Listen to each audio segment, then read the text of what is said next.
知道我们来这个本地人不罚，罚外地人是吗？不是啊，本地人在我旁边冲呢，一堆人在那儿冲呢，都在扔。你大声的是发表是对的，OK。可能有啲司機嫌麻煩，可能都會提早退休。即係身邊有人係提早退休嘅，有㗎，年紀大嗰啲咪唔做咯，唔再做啦。又唔係好好玩。I think with 2 or 3 weeks, we'll leave because there's no reason for us to do.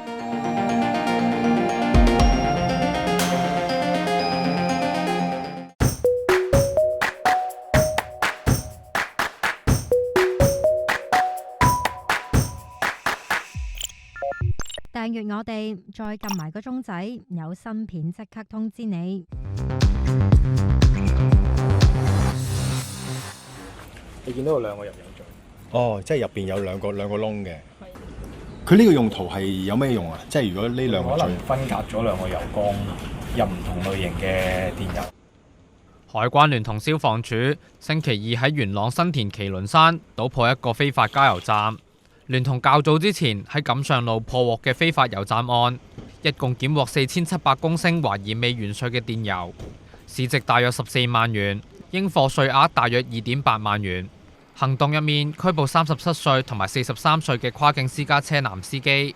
海關喺2次行動入面，一共檢獲3架私家車，涉嫌非法改裝加大油缸，用嚟運載未完稅嘅電油。其中一架涉事嘅車輛裝載300公升未完稅嘅電油同埋入油工具。海關另外話，雙入油嘴嘅設計懷疑係用作分隔儲存唔同質素嘅電油，方便混合或者販賣。海關又話，涉事嘅車輛喺冇合規格消防裝置嘅場地卸載非法燃油，除咗涉及逃稅，對周邊亦都構成較高嘅火災風險，提醒市民切勿光顧非法油站，並且呼籲市民透過24小時熱線等等舉報懷疑非法汽油活動。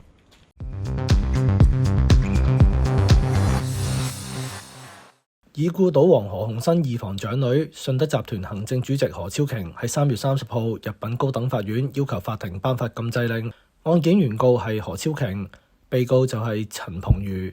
原告喺入稟狀話，被告自2025年3月起騷擾同埋恐嚇佢，要求法庭頒禁制令，禁制被告佢嘅僱員或者代理人騷擾被告或者擅自進入原告嘅物業，亦都唔可以入去美高梅中國同埋信德集團位於信德中心嘅辦公室30米範圍之內，或者嗰個範圍入面逗留。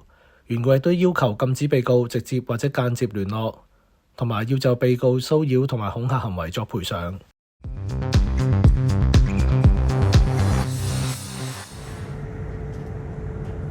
你拍我又拍，呢班人舉手又拍手，原來係拍緊蚊。有網民喺社交媒體發文，話星期2晏晝大約2點，一列由香港西九龍開往上海虹橋嘅高鐵，有大量嘅蚊蟲喺車廂入面滿天飛，唔少乘客被逼頻繁咁樣揮動手臂驅趕。不過列車嘅航程接近9個鐘，有乘客就冇辦法忍受，另行買飛落車，同時要求車飛補償。據列車員嘅解釋，列車前一日夜晚喺潮汕檢修嗰陣，由於列車成晚開窗通風，令到大量嘅蚊蟲飛入去匿埋咗。當列車運作嘅時候，再集體飛出，引致車廂入面蚊蟲泛濫。而廣鐵就話，據初步分析，車廂入面出現嘅蚊蟲同近排粵港地區持續降雨同埋悶熱潮濕等有關。列車工作人員已經採取咗滅蚊措施，包括用電蚊拍滅殺、調低車廂入面溫度等等。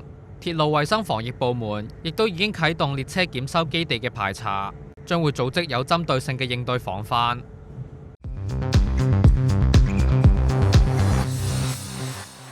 宏福苑大火獨立委員會星期3舉行第7場聽證會，當日傳召咗7名證人作供，全部都係宏福苑物業管理公司智邦興業嘅員工。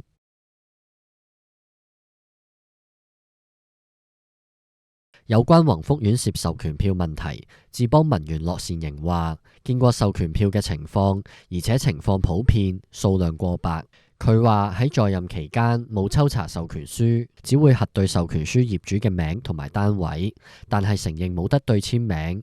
佢話打個交叉我就當你簽咗名，除非授權書冇簽名，佢先至會問住戶補交資料。佢形容全屋苑1984戶，只要被授權嘅人嚟到簽到，個會已經夠人數開，亦影響到業主大會投票嘅結果。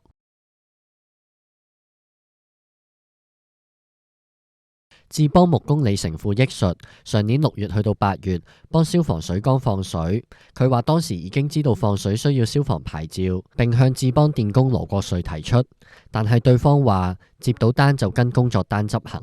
羅國瑞作工嘅時候話，明知道自己唔合規，但係仍然放水，係因為擔心有處分。又重申曾經向管理處文員樂善盈查詢，樂善盈當時回覆就話，因為宏業要放水，而羅國瑞有電工牌，所以要協助。羅國瑞話唔知道熄咗刀掣之後，火警鐘亦都會冇電。佢話如果知道，梗係唔會熄啦。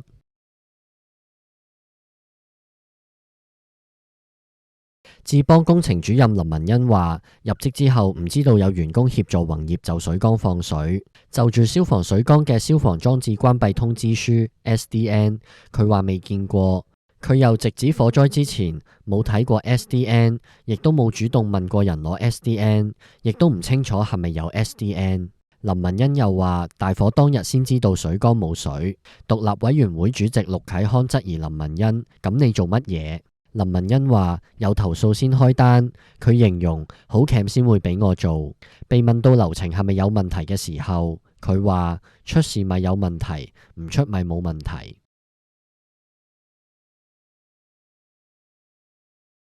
聽證會早前提到，房屋局獨立審查組 ICU 曾經提前通知到訪。智邦文員樂善盈話，紅藝職員曾經多次喺工程會議提過 ICU 會早1個星期到。佢又話，通常收到 ICU 相關電郵嘅時候，只會留意標題，唔會細睇內容，並且交由經理處理。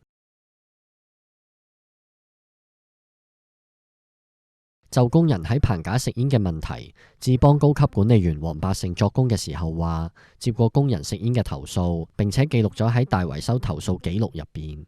黃百勝亦都同意，即使有居民投訴，工人食煙嘅情況仍然未有改善。而佢又未有話俾上司，係因為佢認為工人係由宏業管理，而唔係智邦管理，形容智邦只係傳聲筒。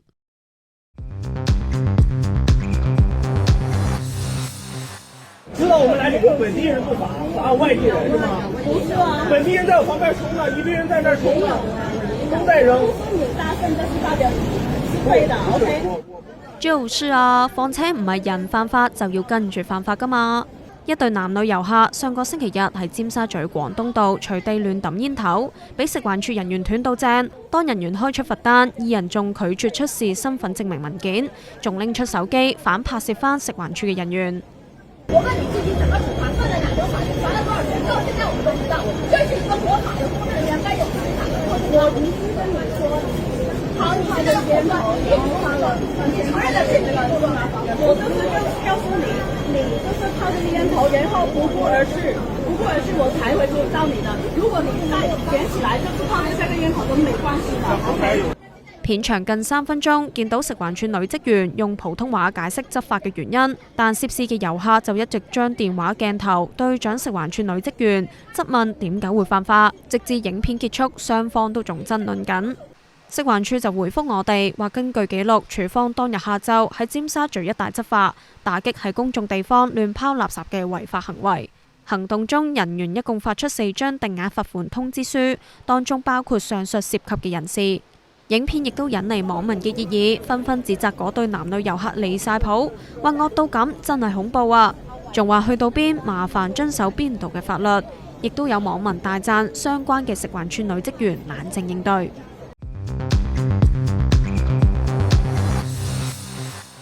美伊戰事持續超過1個月，美國白宮發言人萊維特星期二喺社交媒體 X 上面表示，美國總統特朗普將會喺本港時間星期4上晝9點就住伊朗戰事發表全國講話。美國總統特朗普同一日就話，戰事將會喺幾個星期入面結束。I think with 2 or 3 weeks, we'll leave because there's no reason for us to do this. We're negotiating with them right now. They've been, again, we have had regime change. Now, regime change was not one of the things I had as a goal. I had one goal. they will have no nuclear weapon. And that goal has been attained. They will not have nuclear weapons. 伊朗總統佩澤希齊揚當日表示，伊朗有結束戰爭嘅必要意願，前提係敵方滿足伊方嘅訴求，特別係作出唔再侵略嘅保證。佩澤希齊揚話，伊朗曾經帶住誠意同埋建設性嘅態度同美國談判，但係喺中途就遭到非法攻擊，咁樣證明美國唔相信外交，只係尋求發號施令，用嚟實現佢貪婪嘅企圖。佩澤希齊揚又話，只要伊朗獲保證唔再受到侵略，伊朗願意結束戰事。不過以色列總統內塔尼亞胡就表明，以色列將會繼續推進針對德黑蘭嘅軍事行動。內塔尼亞胡話：呢場戰役仲未結束，我哋將會繼續粉碎呢個恐怖嘅政權。佢又話：我哋必須採取行動，又強調儘管戰爭仲繼續緊，以色列已經崛起為地區強國。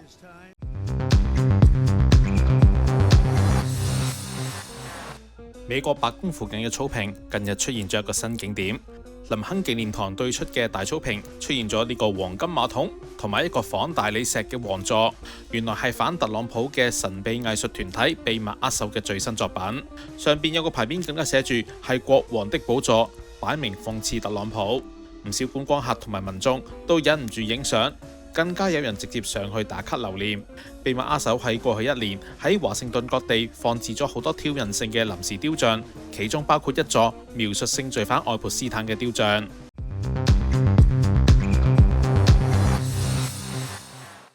我係呢部車嘅的士司機，我姓吳嘅，叫吳錦全。初時咪咁做啊，後期見到啲司機成日踢拖著短褲背心咁開工，好似香港呢個咁國際城市唔係幾似樣喎啲司機。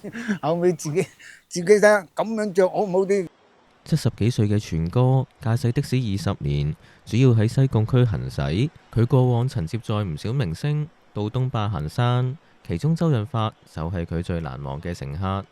阿發哥啊！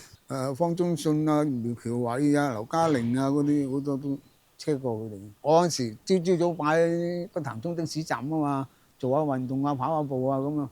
佢有陣時嚟到，即係揸架車去到停車場啊，嚟我全哥車我去東壩。我自己都受寵若驚啊！佢嗌聲全哥，即係好冇架子。對人咧好平和啊，唔會話好似覺得自己即係好超然咁啊！政府將於今年4月1號起規定的士司機提供2款電子支付，今年內亦要完成安裝行車記錄系統。全哥最近就選擇咗 WeChat Pay 同八達通，究竟佢對政府嘅新措施又有咩睇法呢？應該好事嚟，唔好事咧，有啲司機咧就諗歪咗。因為你嗰個收入咧，可能嗰啲數據咧，政府知道晒有幾多錢收入，好容易即係佢哋驚死跌入嗰個稅網，又要攞身份證登記，又要電話號碼，乜都要攞晒啲資料出嚟啊！咁啊，啲司機個個都驚呢樣嘢。你正常啊，一個人清清白白㗎，你咪裝咯嚇。如果係唔清白咧，梗係反到啦，大佬。我咩都俾你睇晒喎，你裝呢樣樣都係防範啲司機濫收車資啊之類亂咁講嘢啊，或者點樣啊恐嚇人哋啊之類嗰啲嘢啫。你大聲喺的士站嗰度加200，加200加100，咁加300咁樣去加人哋，又好似即係會影響整個的士行業，同埋影響嗰啲乘客坐的士嘅興趣咯。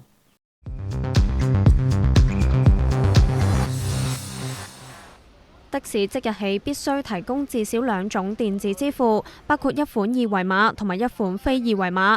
實施首日嘅星期3朝早，唔少喺荃灣西的士站嘅司機一早轉用咗電子支付。本身都早少少都有裝咗㗎啦，已經方便嘅。有幾多個客係用電子支付？冇。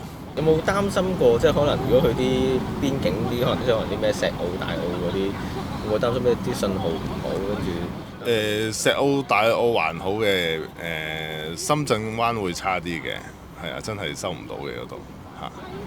呢時候點算咧？應該點算？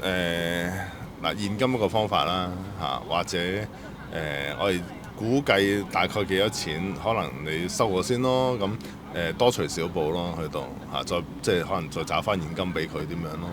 可能有啲年紀大嘅司機呢，唔係好適應呢啲咁嘅操作啊，同埋要電子化嘅嘢呢，可能有啲司機嫌麻煩，可能都會提早退休。即係身邊有人係提早退休嘅，有㗎，年紀大嗰啲咪唔做咯，唔再做啦。又唔係好好揾。方便啊，方便即係唔使帶咁多散紙出街啦，係咪？其實都應該要慢慢轉做，所有嘢都用電子支付。睇下內地做得幾好，應該政府慢慢逐步都係要咁做。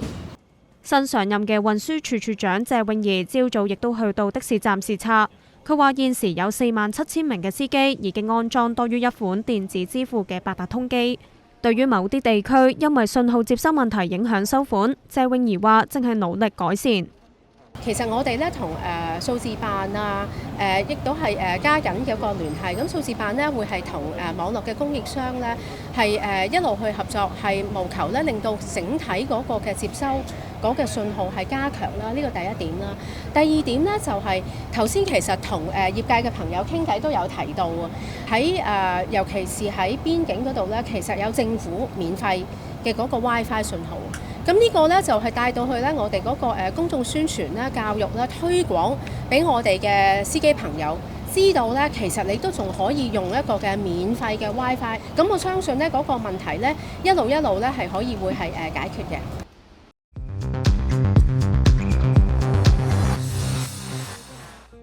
曾跟你約定下個淡季浪漫旅遊，唔知係分手定係冇得旅遊，搞到隻獅子頭耷耷，喐都唔喐。仲要咁大雨就梗係眼濕濕啦！啲網民就講笑話隻獅子好似失戀，係唔係有心事？呢一幕發生喺星期日嘅廣州長隆野生動物園。